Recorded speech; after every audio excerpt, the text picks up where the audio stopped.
Something has been living in my daughter's closet, but I never should have opened the door. "Daddy," she whispered one night, her voice shaky. "There's something in my closet." I smiled, ruffling her hair. "It's just your imagination, sweetie. Nothing to worry about." She nodded, but her eyes were still wide, staring at the closet door like she expected it to burst open at any second. I checked it, of course. I mean, what kind of father would I be if I didn't? I opened the door, peeked inside, and all I saw were clothes and toys. Nothing out of the ordinary. I reassured her, tucked her back in, and that was that. Or so I thought. Over the next few weeks, she kept bringing it up. "It moves at night," she'd say. "It whispers to me." At first, I chalked it up to nightmares. Every kid goes through that phase, right? I tried to comfort her, telling her that monsters weren't real, that there was nothing in her closet. But deep down, something didn't sit right with me. The way she looked at the closet wasn't just fear. It was something more, like she knew something I didn't. Like she had seen something. Then, the noises started. It was subtle at first. Just a few creaks here and there. The kind of sounds an old house makes when it settles.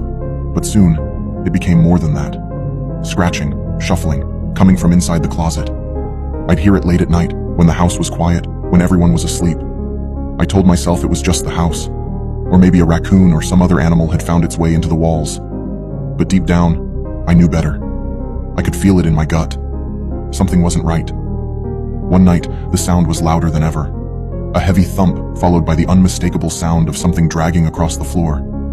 My heart pounded in my chest as I lay in bed, staring at the ceiling, trying to convince myself that it was nothing. But the noises continued, growing more erratic, more insistent. I couldn't take it anymore. I grabbed a flashlight and headed to my daughter's room. She was fast asleep, but the closet door was slightly ajar. My stomach tightened. I approached the door, hesitating for just a second. I could feel cold air seeping out from the crack, colder than it should have been. The house was warm, but that closet, it felt like a freezer. My hand trembled as I reached for the knob. "Daddy!" a voice whispered from behind me. I spun around, the flashlight beam dancing across the room. My daughter was still asleep, her breathing steady and peaceful. But that voice, it didn't come from her. It came from inside the closet. I took a deep breath, convincing myself it was just my imagination. I was tired, overworked. Maybe I was just hearing things. But that gnawing feeling in my gut wouldn't let go. I swung the door open. For a moment, nothing seemed unusual. Just clothes, stuffed animals, the usual.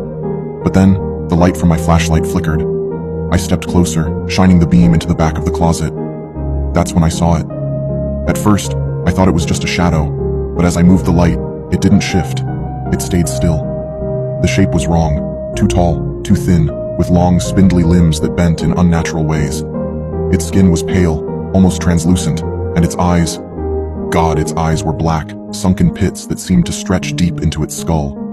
And it was smiling. I staggered backward, tripping over my feet and crashing to the floor. The thing didn't move.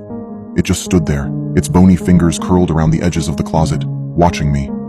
The air grew colder, and a low, guttural sound filled the room. It wasn't coming from the thing, it was coming from behind it. Like there was something else, something bigger. I scrambled to my feet and slammed the closet door shut, my hands shaking uncontrollably. I stood there for what felt like hours, listening to the silence, waiting for the door to burst open, for that thing to come out and finish what it had started. But nothing happened. The house was still. The only sound was the pounding of my own heartbeat. I ran to my daughter, shaking her awake. She blinked up at me, confused. "Daddy?" "We're leaving," I said, my voice barely above a whisper. "Now." We packed a bag and left the house that night.